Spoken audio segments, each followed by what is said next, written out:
This is the Unreasonables podcast, and we're going to be doing the 8 values quiz. Okay. Alright, so left side, you want to read that question again? Yeah, we ready? Sure. Okay. Oppression by corporations is more of a concern than oppression by governments. Right, so I would say no, because corporations are voluntary, while as governments are coercive. Okay. And does anyone else want to? Yeah, because corporations are voluntary, Yeah. but the government, you don't really have a choice. Goddamn communists, what do you want? Hey, we're doing a podcast. We're Well, I can see that. we're taking the 8 I'm going- values test. Oh, I've already taken that. Yeah, but we're Well, we're taking it talking and about the going over the questions. question. I have the world record for most capitalistic. Oh, God. Right, so the first 2.7. question was basically which is worse, government oppression or oppression by corporations?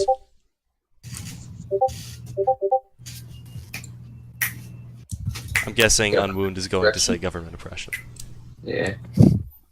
Obvious. Government oppression is worse than corporation. I mean, how are we defining oppression? It doesn't define it in the question, so I don't think... Does it have to be involuntary? Well, Because government, That's by how I would definition, would define have it. to be involuntary. Because Yeah. it's a government. Whereas the Interpret it as you corporation... will. if you're choosing to be oppressed, it's not really oppression, is it? Nope. So what do you think, left side? Yeah, left side, what do you think?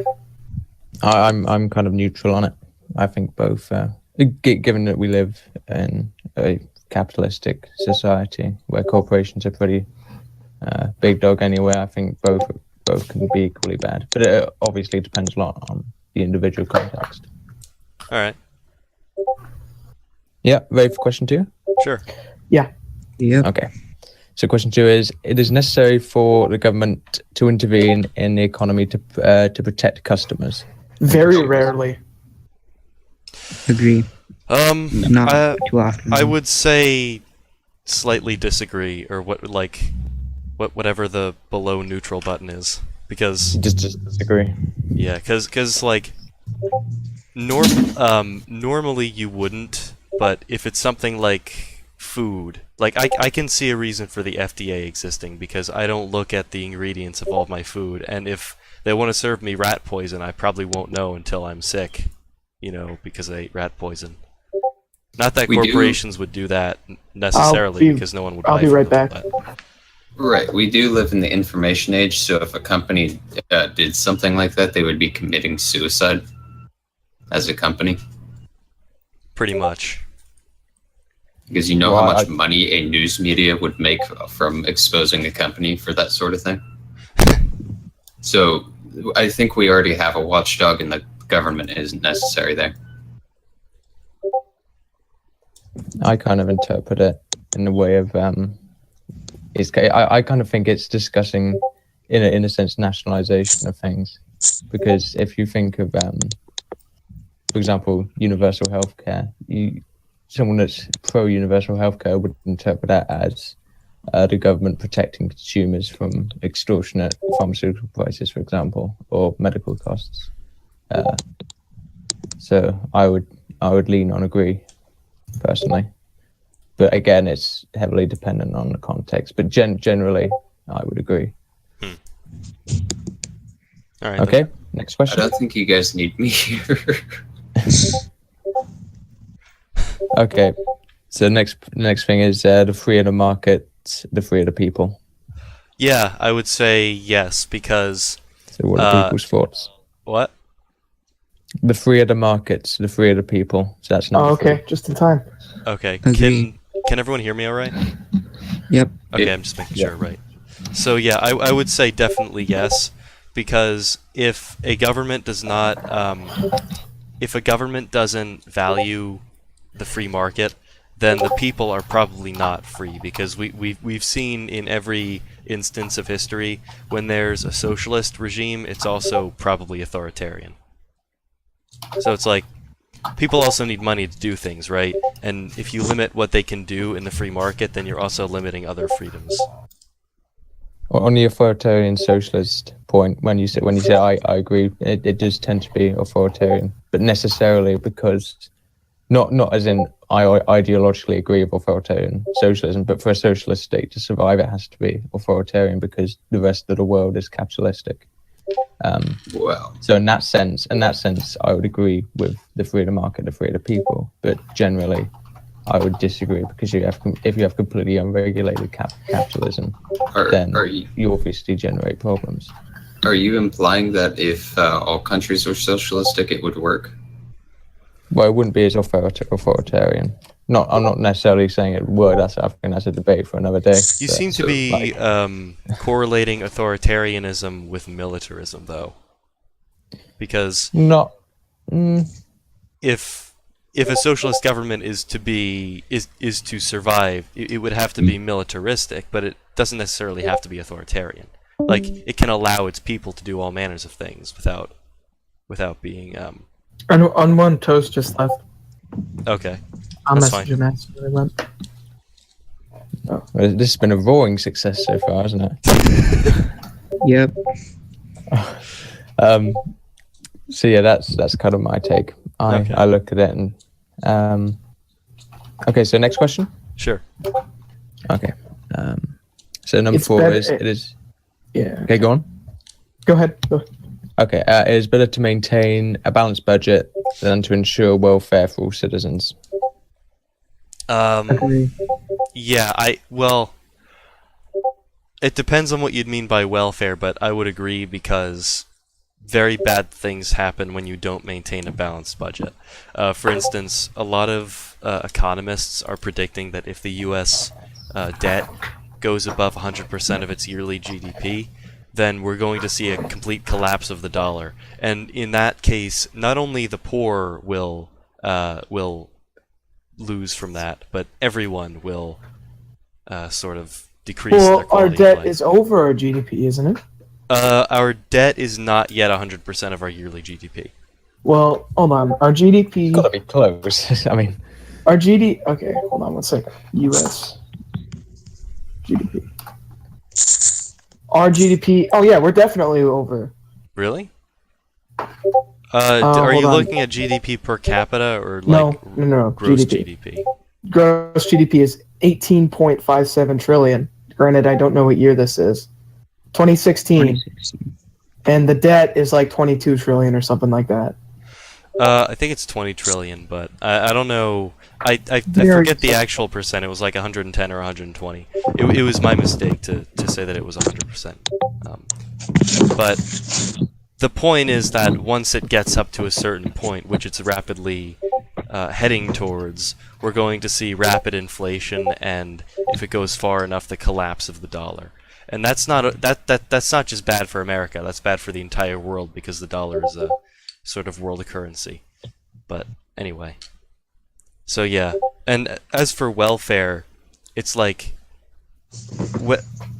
in my opinion, you don't really need to provide that much welfare for a functioning society. So it's not that hard to keep your debt lower when you don't have welfare.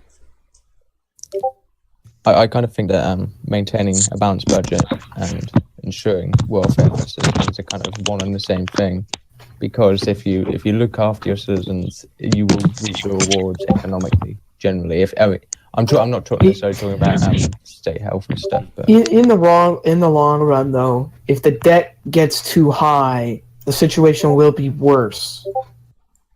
well, yeah, obviously, if you run a deficit and you increase your debt, but what I'm saying is you don't have to you don't have to provide for your citizens and run a debt as a consequence, or run a deficit as a consequence. For example, if you were to say nationalize your country's manufacturing, that would provide an actual income for the nation and would provide better, in my opinion, would provide better for the workers.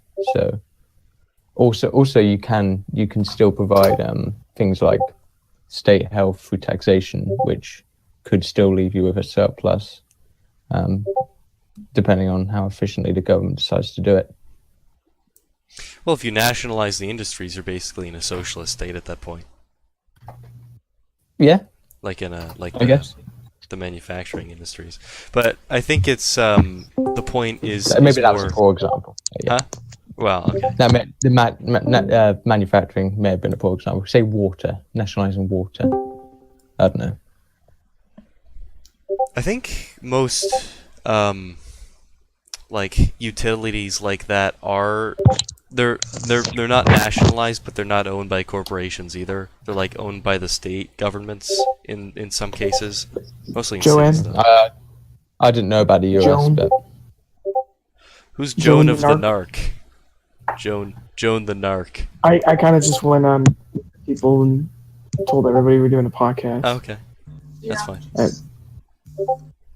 I'm just Okay, a stranger.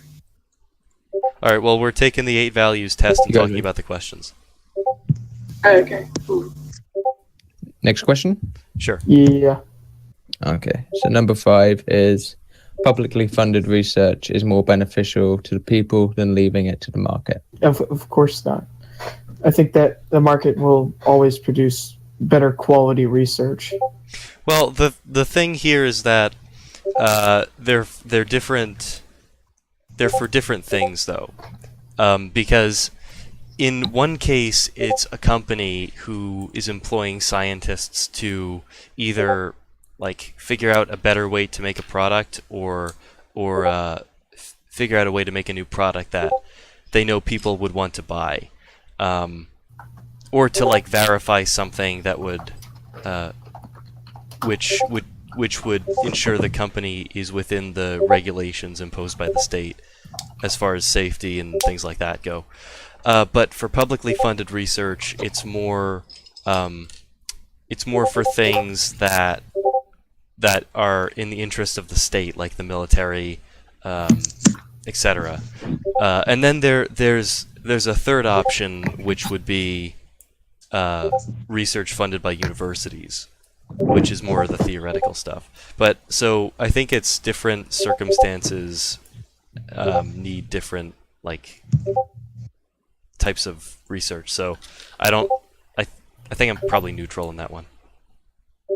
Okay, so I kind of have an inside thing on this because I'm kind of in the science industry. I'm doing masters in physics, and what I find time and time again is that publicly funded research is a lot better because you have the freedom to actually pursue a certain goal that you feel that you can, or that will better society as a whole, for example. Whereas if you're leaving it to the market, what you find quite a lot is that there's an ulterior motive for the corporation. They want you to say research something very, very specific that is going to directly help them. If it's research by the state, sure, you have military stuff that will occasionally, I mean, very little in the UK, to be honest, but sure, that is an issue. But for general science, for general medicine, if you're going with the market, it's more about finding a profit for that company and finding a specific thing that's going to make them money. If it's from the state, it's more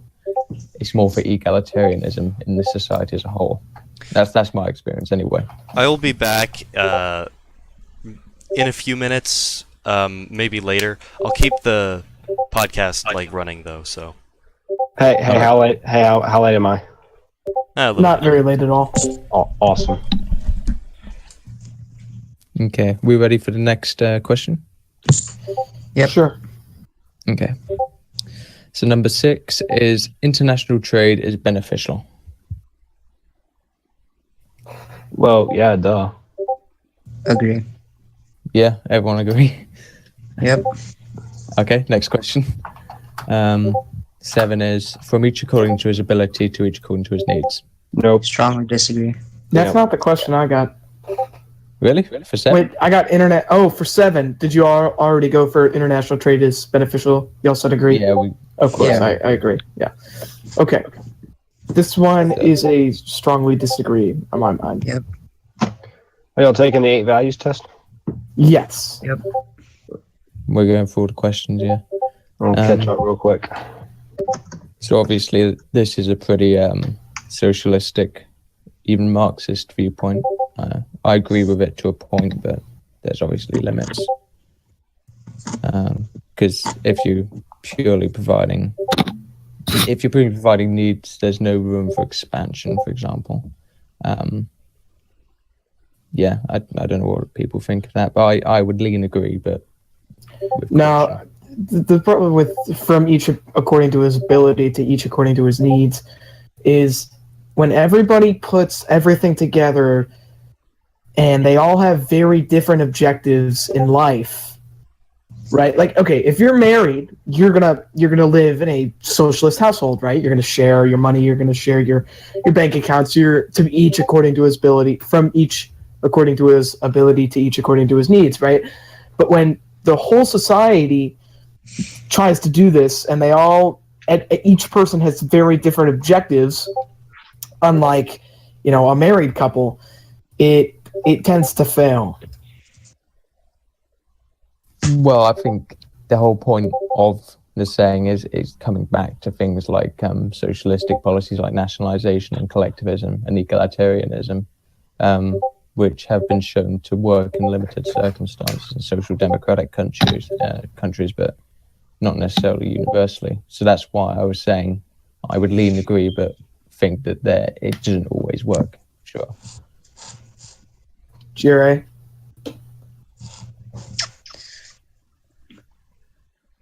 Nothing? Nerd? I nothing to add to what you said. Okay, next question. From each according to his ability to each according to his needs. Agree, disagree? Hello. Okay, Steve. From each according to his ability to each according to his needs. No, that's commie shit. I know. No, commie.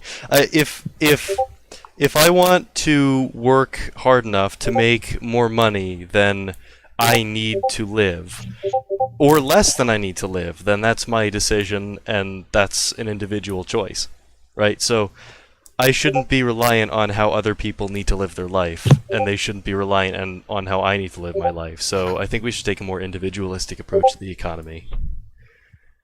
Right, which is what I said. Like a stance against taxation, no?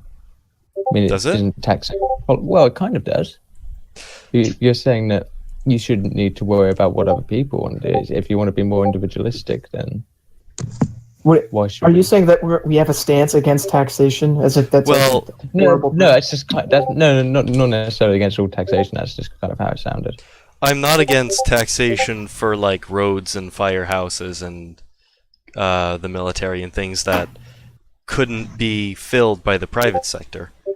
But I think most taxation that we have now, I think we're definitely too highly taxed now, and the government spends money on too many things, which is why I want to decrease it, have a flat tax.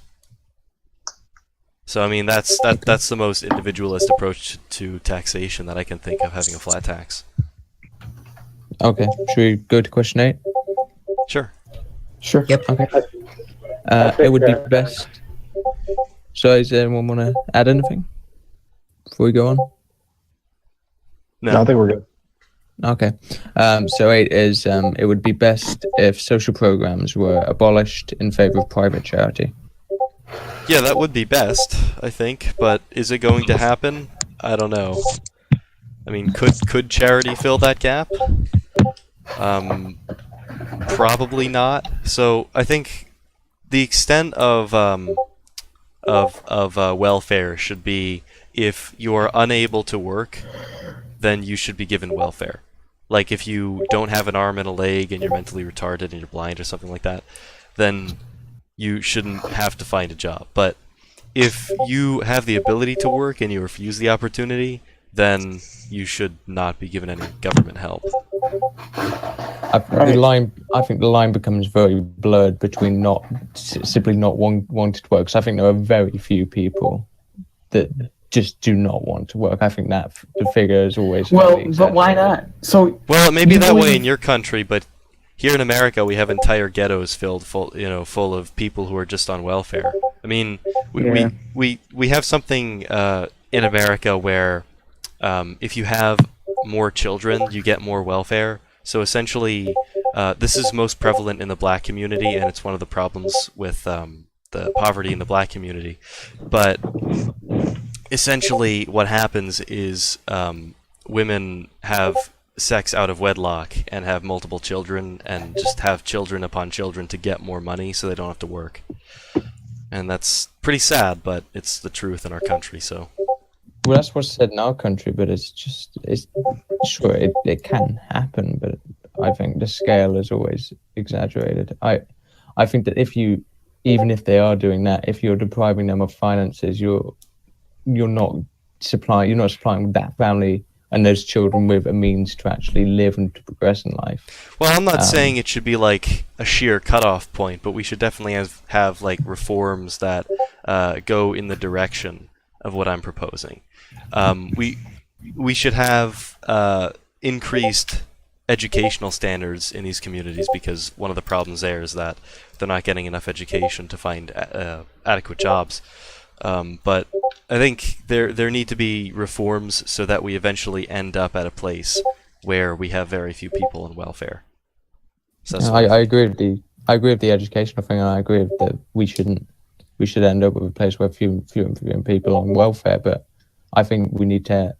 What's not done enough is there's a program, for example, in the UK, there's a program that the government sticks to. If you're doing this, you get this amount. Who joined?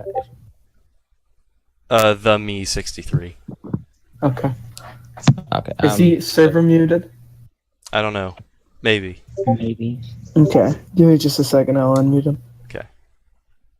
But yeah, like I was saying, I think it's more on a case-by-case basis, because otherwise you do get massive injustices in the welfare system. Yeah, and in terms but of how do actually you how do you go on a case-by-case basis in a country of 330 million people?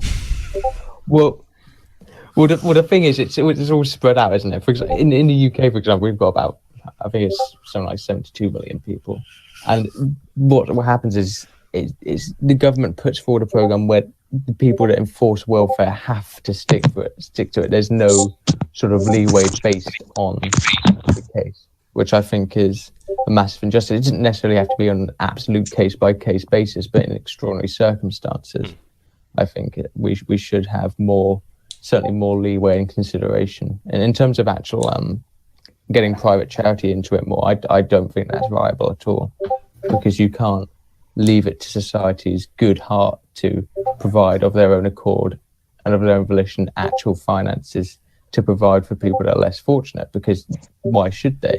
If it's not Well, because sometimes it's profitable. We have tons of charity in the United States. I don't know if it's just like a cultural difference between the US and the UK, but I know here we have people who spend like 10% of their salary on charity. Yeah, we have that too, and that's because there are such massive gaps in government funding. People want more government funding in the UK, believe me. But this is why people are giving to private charity, and all too often it's spent inefficiently.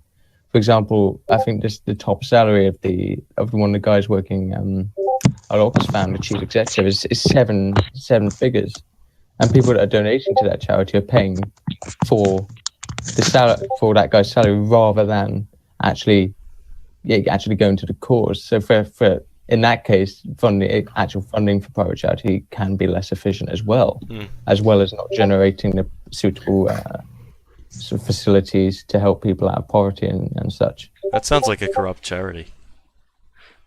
Well, yeah, but see, this is what happens when you introduce profit into it, is what I mean. Yeah. The lines can get so blurred, which is why I think the state always has a responsibility there. So let me get this straight. You have 72 million people crammed on that tiny island. I don't know that. I don't know if that's actually 72 million. It is something like that, though. Yeah. All right. But you'd be surprised that the population density isn't really that much at all. It's bigger than you think. We ready for question 9? Sure. Yep. Taxes should be increased on the rich to provide for the poor. No. I think Disagree. this is going to be contentious. Yeah, I don't think so, because the way economics works is people with disposable income, like the rich, invest in and start businesses which spur the economy, and that gives more jobs to people on the bottom, and people who don't have disposable income and just like are basically consumers. They make money and they spend it almost as fast as they make it, which is what characterizes the poorer classes. They don't add anything to the economy in by the way of investing or starting more businesses and growing the economy. They just consume products, right? So I think in a way a Keynesian approach to economics would jumpstart it in the short term, but in the long term it would slow it down. I think just having a hands-off approach and letting the market do what it will is a more efficient way of running things, and it also means a better market. Not to mention, if you make a lot of money, the more you make, the more you're taxed. It's going to be an incentive to make less money.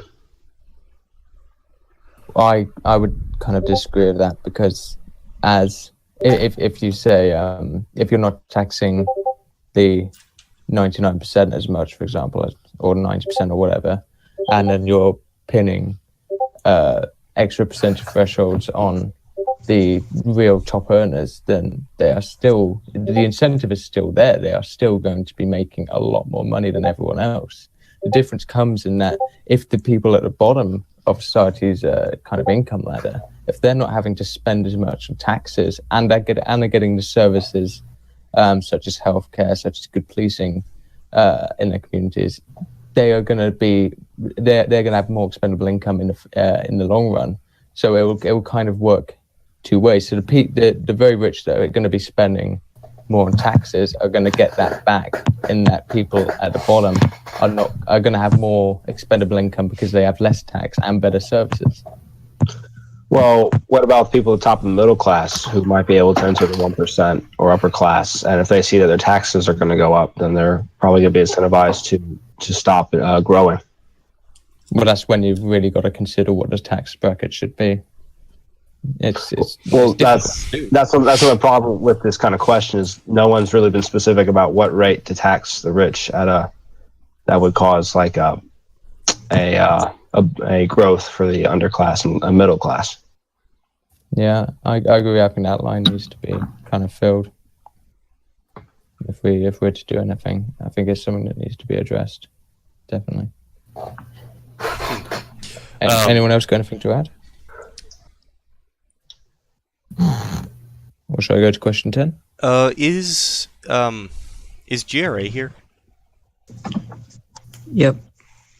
Okay. Have you been saying things recently?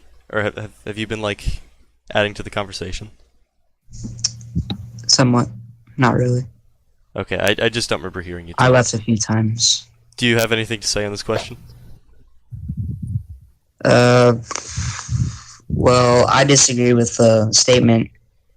And the problem is, if you tax the rich too highly, they might just leave the country, and then your whole system will collapse on itself. Yeah, there's capital flight also to worry about. I think a key question is, like, how much is too much? Because I know a popular argument on the left is, well, yeah, but during the 50s, the top tax bracket was 91% in the United States. And we had economic growth. If you're associating a higher tax rate with higher economic growth, then why not just tax everybody at 100%? Well, yeah, exactly. Like, the reason why we had high growth and a high tax rate during the 50s was because every other industrialized country was bombed to shit 10 years prior and had to catch up to the United States, right? So it's like the manufacturers had nowhere else to go, so they just had to bite the bullet and have the high tax rate. So there really was no capital flight, and that started in the 60s when Europe started to catch up to the US, and they had to lower the tax rate. So I think now it's in the 30s, the top bracket. The reason you don't tax everyone at 100% is because of the reasons I said. You would get more expendable income in the lower brackets of society in terms of income if you have a slightly higher tax rate on the richest and a slightly lower one on the poorest, because you're getting the same or even better public services for everyone else in society, and they have more expendable income, and the rich is still making more money. So the incentive is still there. I mean, let's not say that, oh, we're going to tax them so highly that they are going to be, they may as well be in a lower tax bracket anyway and making less. That would be silly. So that's when the line of, okay, how much do we tax needs to be drawn, I think. And that's something that the left as a whole has to kind of address, certainly in the US. All right, then. Okay, question 10? Sure. Yep. Okay. Oh, by the way, guys, I'm going to have to go in about 10 minutes. It's getting quite late in the UK. All right, no problem. Oh, all right. Okay. So question 10 is, inheritance is a legitimate form of wealth. Yeah, absolutely. I agree.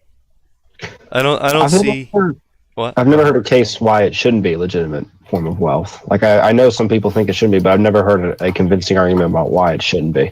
Yeah, it just seems odd to me because I don't think inheritance is anything fundamentally different from your father or your grandfather just giving you money while they're alive, and it's like, hey, you know, Timmy, thanks for raking my yard. Here's $50. And then some, you know, guy from the government comes over. Wait a minute, that's my $50. It's like, what the fuck? So I think you've just described tax.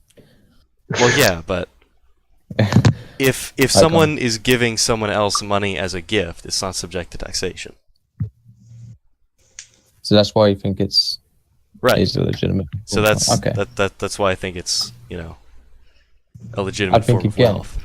I think again this kind of relates back to the issue of how much the rich and poor should be taxed. So in terms of inheritance tax, I think it should be much lower on people that have less incomes and higher on people that have a lot more.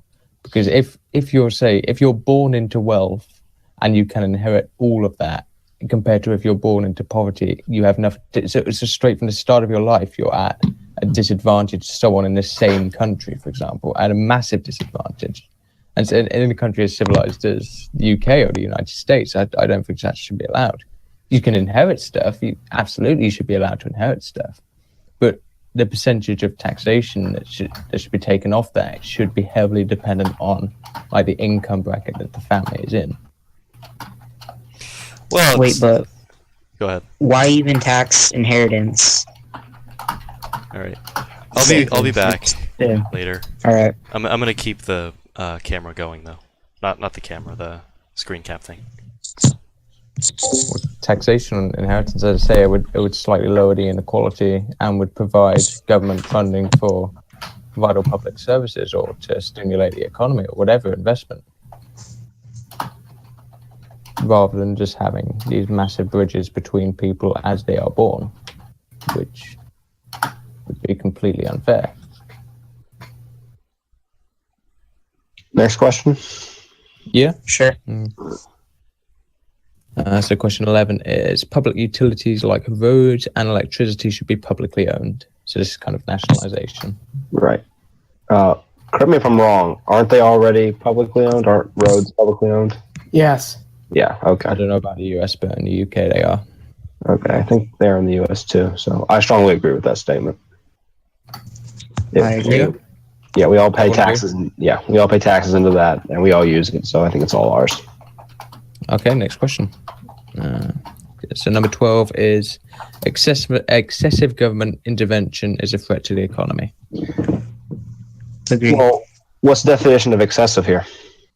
Or like, in whose opinion? It's excessive in whose opinion? Yours, I guess. What do you see as excessive? It's heavily dependent on the individual. Right. I think the questions are deliberately made like that. Yeah, definitely.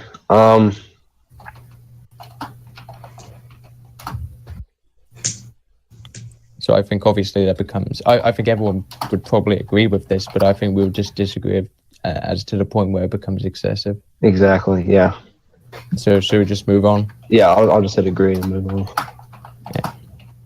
Okay, so 13. Those with a great ability to pay should receive better healthcare. Strongly agree. Agree. Okay. Here we go. So what are the reasons? I mean, if you have money to spend and someone's offering a service you can buy, I don't see why you shouldn't be able to purchase that service. Okay. So I kind of think the question for me is kind of wrong because I support state health, and so this question is kind of pointless for me. It doesn't. It's not saying you can't have a nationalized healthcare. I think it's just saying that if you don't like the government healthcare, you can just get a better one if you can afford it. Well, the way I would interpret it is saying, if you wish to pay a higher tax rate on government healthcare, you could be able to receive better quality rather than actually putting it into the private sector, which is what I meant by kind of saying, because I believe in a certain type of state health. This question is kind of void for me. Okay. So should we move on? Yeah, let's move on. Okay. It's 14. Quality education is a right of all people. I'll agree with that. I'm not comfortable calling education a right, but I think I'll agree with that. I think it's an important privilege, but I wouldn't say being educated is a right.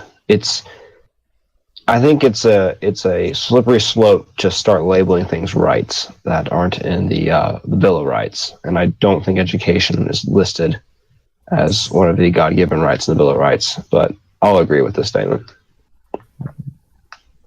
So I think the lines get blurred between countries in that case, because the US has a very specific and well-held Bill of Rights that other countries just don't necessarily have. So I would say it's definitely a right that everyone should, because if you don't have equality of education, then you're always going to have massive inequalities in certain areas of society, because there's never a means to kind of progress if you're born into poverty, for example. Yeah. So I'd agree. Anyone got anything to add? Well, if everybody has quality education as a right, then it would kind of be leveling the playing field for people, because a lot of places won't have as good education as other places. And so people that come from those certain areas will be at a disadvantage when they try to get jobs. Well, I think we should, in terms of quality education, I think we should all be striving for top quality education, going towards that. So it doesn't necessarily mean that you would be compromised if you, say, go to a very, very good school that's already got very high quality education. It's just other colleges and schools add a certain priorities to get them to those levels and giving them the investment they require. Move on. Next question? Yeah. Yeah? Okay, 15. After this one, I'm probably going to have to go. So, All right. Okay. So this is going to be a thrilling one. I can see the means of production should belong to the workers who use them. Strongly disagree. That's communism. Come on. Yeah. Okay. Do you agree? It depends. It depends on the area. So I mean, this really does come under whether you agree with nationalization of all vital utilities, manufacturing, banking. So I would agree with some and disagree with others. So yeah. What kind of example would you agree with? Like, so I think nationalization of manufacturing to an extent it is important. What other examples are there? Public utilities, so roads and electricity and stuff. Particularly electricity, I think, should be publicly owned. Because if you have a government that understands things like climate change, there's going to be, and if it's publicly owned, there's more of a means to combat that climate change and provide electricity sources that are actually good. So I mean, yeah, it really does depend for me. There's many reasons and paths you can take in that respect. Which question are we talking about? 15. The means of production should belong to the workers who use them. Yeah. Does anyone else have anything to add?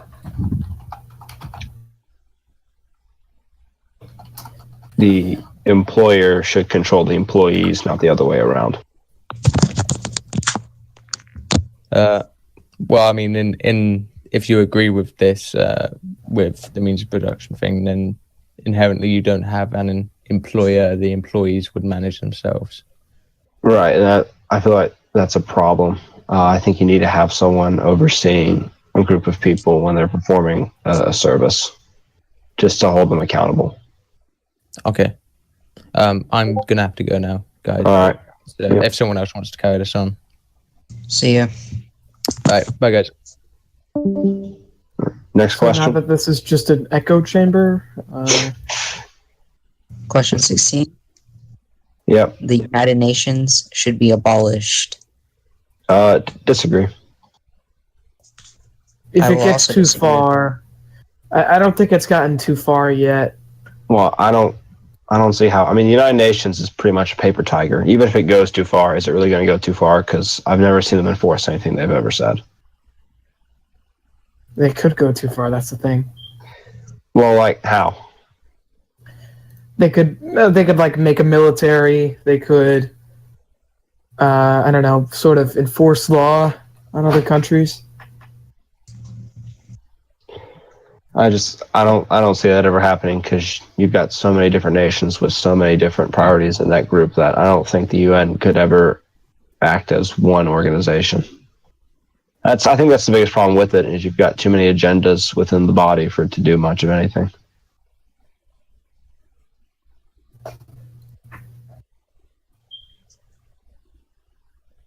Yeah, I think it could go too far at some point in the future. All right. I don't think it should be abolished yet. Okay. Yeah, I disagree. All right. Next question. All right. Question 17. Military action by our nation is often necessary to protect it. I don't like the word often in that sentence, so I'm going to disagree. I think military action is an appropriate response in a last resort sense, where if you've exhausted all other means of settling a conflict and whoever is opposing you is prepared to use force, then you need to be ready to use force as well. But as a standard principle, I don't think military action is the greatest way to solve a conflict. I'm actually going to hit agree on this one. Why? I'm an interventionist kind of guy. Interventionism is tricky because when done right, you can really help a country grow and expand. But if you screw it up, you're going to mess that country up for decades. Yeah. We shouldn't be intervening too often, but it can be necessary at times. Well, necessary at times, yeah, but is it necessary most times? Because often, when I read often, I think a majority of the time you will have to use military.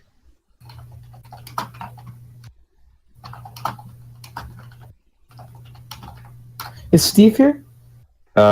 He said he had to go somewhere. He's still here, but he muted himself for a couple minutes. Yeah. He'll be back. Okay. Or do you have something to add? I think military action should be a last resort kind of thing. Yeah.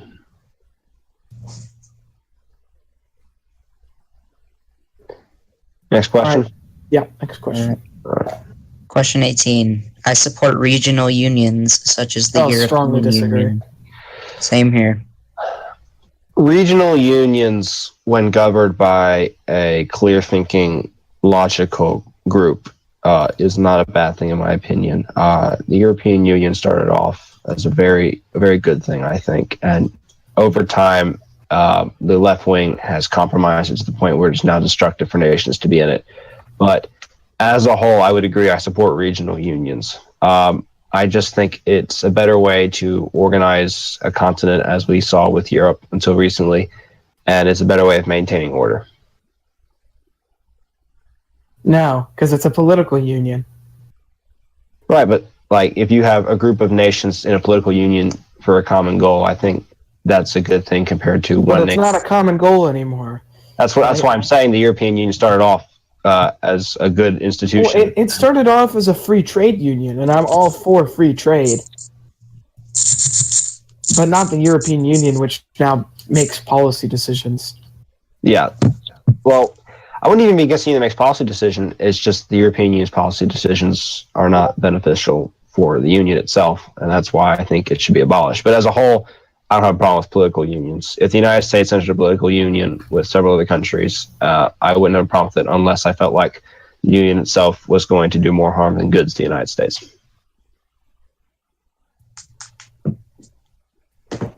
Yeah.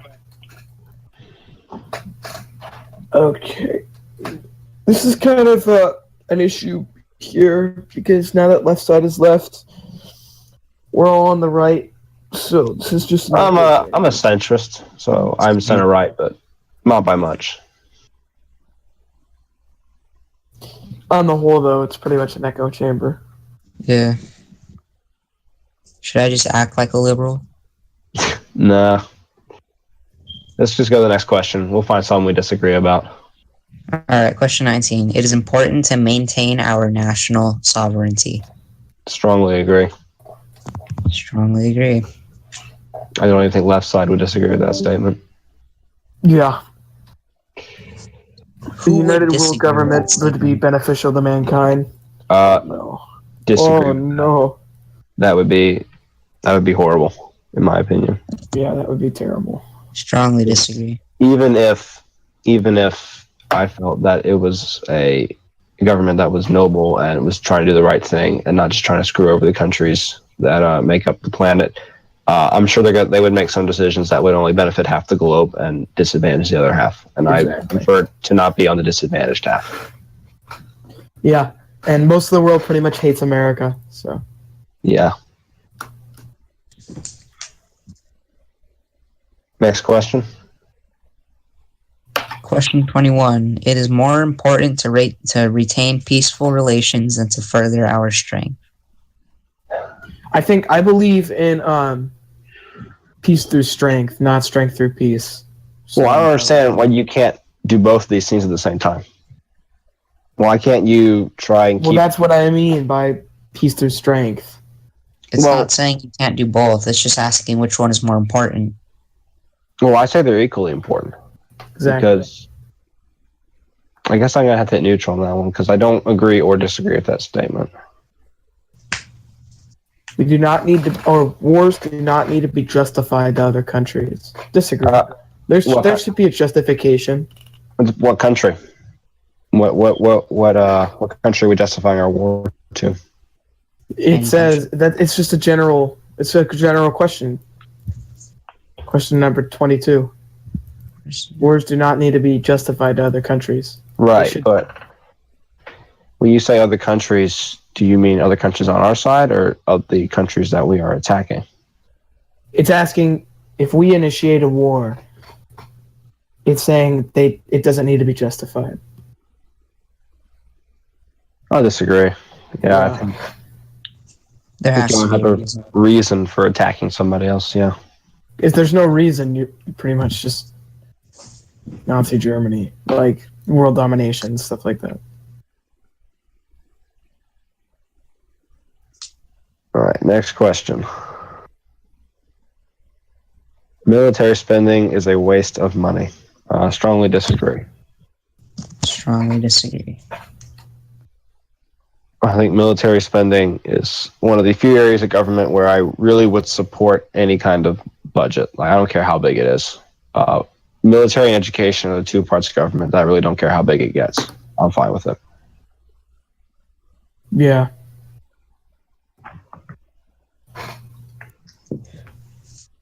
International aid is a waste of money. Not always. Like in the I'm gonna- Rwandan genocide, it's not It a waste of money. I'm going to strongly disagree with that.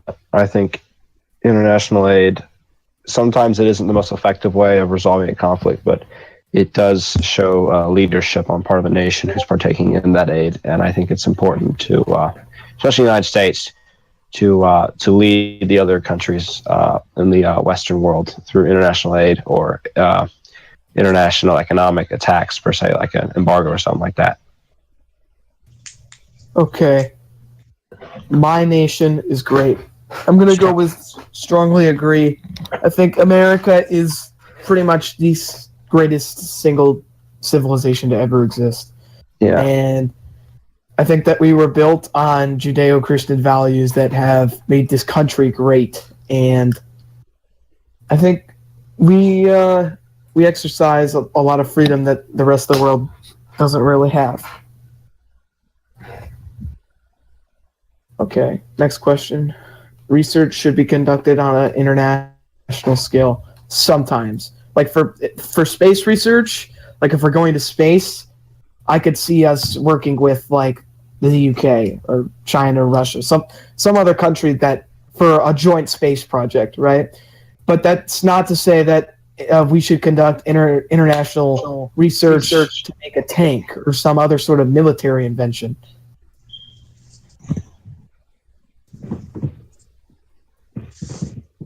So I had to leave for a few seconds. I think strongly agree with research should be conducted on an international scale. What did y'all say? I agreed.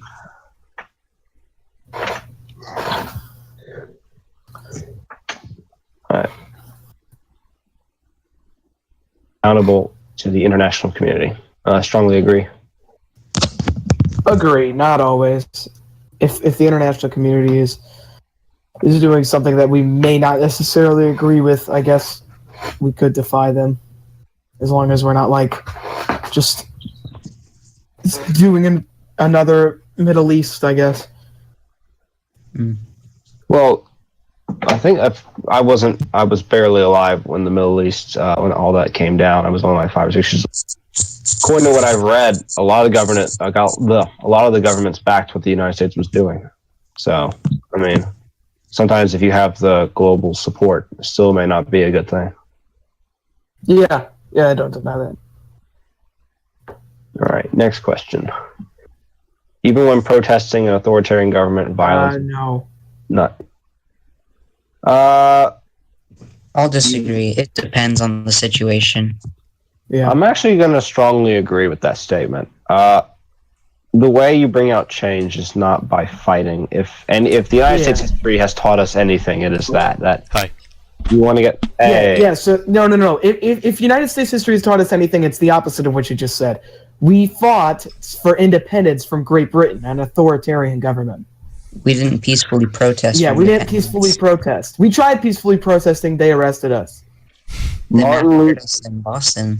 Martin Luther King Jr. peacefully protested an authoritarian government in the South, and he was successful. Yes, but it depends on the situation, right? If the government goes fascist and tries to take all your guns away, you can't just sit there and let them do it, because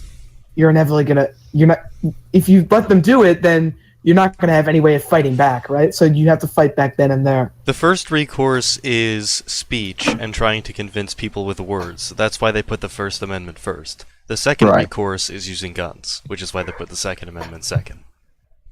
Here's if you use violence, your protest no longer becomes a protest, it becomes a riot, in my opinion. Or it becomes a revolution.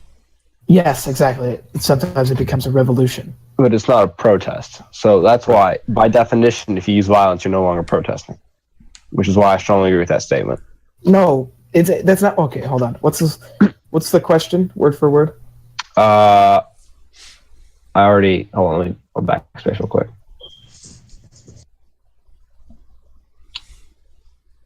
Pulling it out real quick.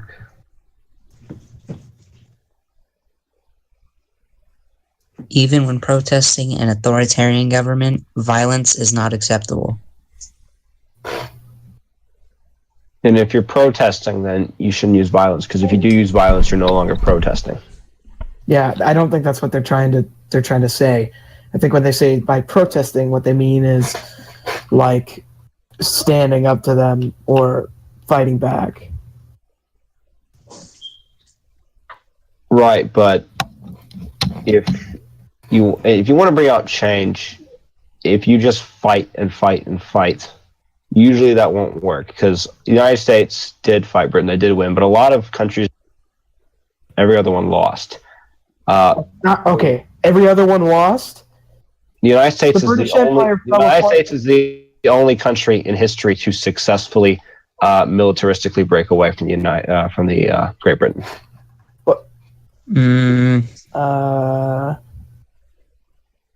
No. Who else? who else fought a war to gain their independence from Great Britain and succeeded? I'm pretty sure a lot of African countries took up arms. They took up arms, but they didn't win. Britain Yes, didn't. they did. They clearly did win. They have countries now. The African countries gained independence during the decolonization period of the 1950s after World War II, when Britain decided to leave Africa and their colonies. That's why India got their independence. Another example of peaceful protesting, by the way, Mahatma Gandhi. India got its independence not from military action, but from constant protests and constant marches across. Yeah, but the other thing is that British Empire was a lot less authoritarian than the one we were under. That British Empire was actually pretty much what you could call a democracy. We had a king. They didn't really have a. The king was abolished after sometime between World War I and World War II, with the king with actual power. Yes, but at the same time, India didn't have autonomy, and anything that they did have semi-autonomy. They did, but if Britain didn't like anything that they decided to legislatively make law, they could override the Indian government at any time. Yeah, of course. I'm not saying that that's good, but if they would have, we took up arms because we had a king who was oppressing us, you would say, because of his mistakes. So it was only appropriate for us, after they arrested us for peacefully protesting, to take up arms. The American Revolution was spurred on and generated by taxes, and those taxes are what caused people to want to take up arms. And the British response was very bad, and it definitely didn't help. But I don't think you could say that the reason for the revolution was not that rights were being ignored. It was the fact that the colonists didn't want to pay as much money as the British Empire was forcing them to. Yeah, that's not overly. I mean, that is. And they didn't have representation. Right, but that's still. I mean, compared to other empires in history, that's still not very authoritarian.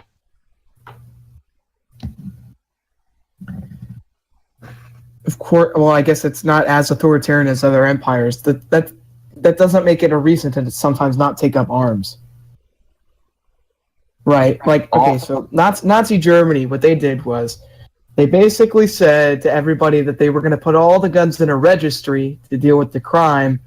And then they said that they couldn't catch the criminals, so they just took everybody's guns away, and they knew everybody who had the guns because everybody's name was in a registry, right? So they knew where to look. So if something like that happened in America, the only way for us to respond would actually be to fight back then, because if you can't fight back later if you don't have your guns, if they took everything away from you. Right, but that wasn't happening in Great Britain. It was simply the Americans didn't want to pay taxes. Yeah, they didn't want to pay taxes without representation. Right, and the fact that they could even fathom having representation, I think, shows that there wasn't a lot of authoritarianism going on. It was just the British asking for money to pay for a war they had just fought for the colonists. They weren't asking; they were forcing them to pay taxes. Well, yeah, because they weren't going to give them to them voluntarily. And there's another aspect to which the British didn't even really step up control that much. They just started enforcing, like the Navigation Acts, for instance, the period of salutary neglect, where Britain didn't really enforce many of its trade laws or taxes. So the American colonies, there was a lot of smuggling going on and a lot of tax evasion. But then after the 7 Years' War, the British started to crack down on those laws and reinforce them again, which caused a lot of public dissent. So I don't think that Britain was overly authoritarian. They just hadn't been enforcing their laws until that point. And when they started, the American people got really upset about that. Yeah. They got upset, and they did take up arms. Because what was the one guy who started chanting taxation without representation? He got arrested or something like that. Oh, and then what was it was the fort, right, where the first battle happened. Lexington? No. Oh, no, Bunker Hill. Yeah, Bunker Hill. Right. That's what sort of inspired Right. a lot of other people to take up arms was Bunker Hill, because we lost that battle. Yes. I'm just saying it's not always unnecessary to take up arms. Is Steve here? He muted himself again. Right. Okay. Alright, so apparently America wasn't the only country able to break away from the British by taking up arms. Who else? Afghanistan did it in the 1800s.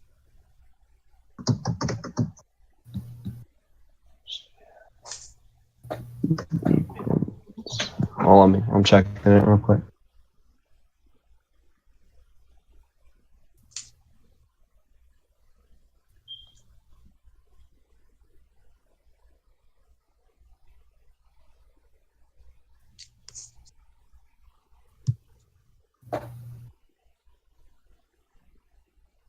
Next question.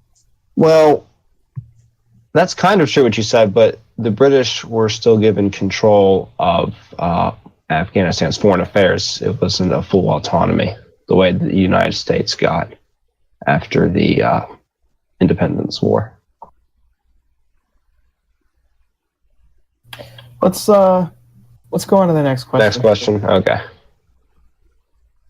Okay. My religious values should be spread as much as possible. No, Strong. Disagree. Yes. I'm gonna disagree with that one. I don't think that anyone, if someone's willing to listen to what you have to say about a subjective topic like religion, then by all means, you can tell them whatever you want. But I cannot stand it when people come to my door and try and talk to me about religion. It is annoying, and I cannot stand it. And I don't think it's really something that needs to be encouraged in society. And religious values, that implies, in my opinion, the question implies that the religious values are being spread by force too, right? Well, historically they have been. Conquest. Yes, it did happen. The Crusades, stuff like that. I don't think that happens anymore. At least not in the Western culture. Not in the West. Yeah. Nope. But no, definitely not in the East. I would strongly disagree with that. But Yeah. in the Our West, nation's values should be spread as much as possible. Now, that one I would agree with. I will agree. Yeah, with American Strongly values. agree. I'm only gonna say agree because some of the American values in the past were not worth spreading, but currently, I think most of what we have is something that, especially in the Eastern Hemisphere, our values should be embraced. Definitely. But even in Europe, because you have hate crimes and hate speech, you can get convicted of that stuff, and I think it would help Europe, or at least it would take them a long way if they would get rid of hate crimes such as hate speech. Next question. Yep. It is very important to maintain law and order. Strongly agree. I'm just going to go with agree. I mean, at this point, we have a lot of really unnecessary laws.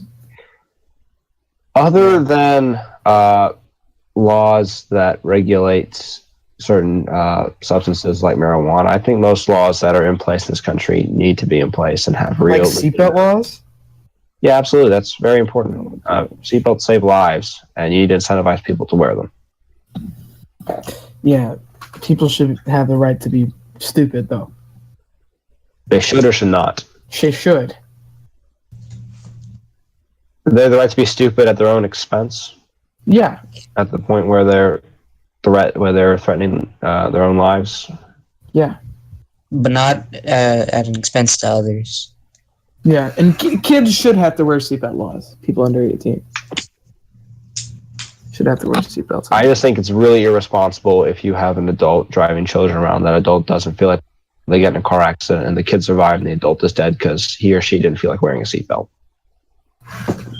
I think people should be able to determine their own death. And I guess the situation you described is pretty bad, right? But something bad could happen, so we shouldn't have freedom is not really a good argument. Well, I mean, that's not really that's not really a big freedom. We're not talking about sacrificing any of the things in the Bill of Rights. We're just talking about taking. I'm saying that it is a freedom matter because it is. You're saying that you have a right to do something without the government enforcing you, right? Enforcing law. If the government is forcing people to be cautious, I am all for that. Because the problem with government authority is that it's a slippery slope. Once they say you can't do this, you can't do that. But in terms of car safety, there's really not much more they can do. Let's just move on to the next question. We are really far in here and we're not enough questions. Probably going to have to split this into another podcast someday. Yeah. How long does the OBS thing record? Forever. Well, then I think Steve said he was still recording it, so I think we're good. Yeah, he is. But we've been going for like more than an hour. Oh, okay. The general populace makes poor decisions. No, of course not. Who defines the general populace? Or what a poor decision is. Yeah, exactly. I'm gonna go neutral. That question's really subjective and vague. I don't want to answer it. Yeah. Victimless crimes such as drug use should not be crimes at all. Strongly agree.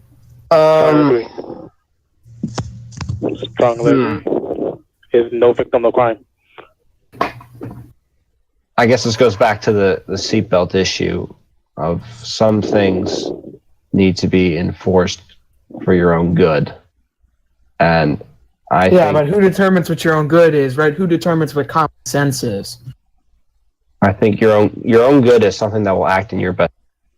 Like wearing a seatbelt acts in your best interest because, I mean, if you never get in a car accident once, it won't matter. But if you get in a car accident and it kills you, that's not in your best interest.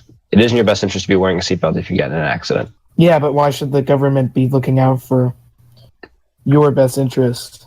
Why should it be enforcing your best or what they think your best interest is? Well, because in an issue like that, it's not. There's no blurred lines there. It's black and white. That's very much like there's no way it's not in your interest to wear a seatbelt. So, and that would be a victimless crime. So I'm going to have to disagree with that statement because there are certain things that I think need to be mandated by the government to make sure that people aren't that stupid. I think that at some point you do need to make some stupid things illegal. I disagree with that. Let's move on to the next question. The sacrifice of some civil liberties is necessary to protect us from acts of terrorism. This question always makes me think a lot because I think it depends on what civil liberties and it depends on what kind of possibility is there for terrorism. Yeah. Because I'm willing to give up some privacy if I think it's going to help our country catch some terrorists, but I'm not willing to give up our privacy. It's not going to help, and our country just wants to spy on us. But that's what the country's doing now. Spying on us. That's the problem. I'm gonna have to disagree with that statement. I'm sure there are cases. There are cases where I'm sure I'd find it appropriate to give up some civil liberties, but on the whole, I disagree with that statement. I'm going to go neutral. What was the question? The question was something about it's okay to give up civil liberties if you're fighting terrorism. Hey guys, let's end this. Let's end this one here, and then let's end this podcast here, and we'll do the second half some other time. Halfway through. All right.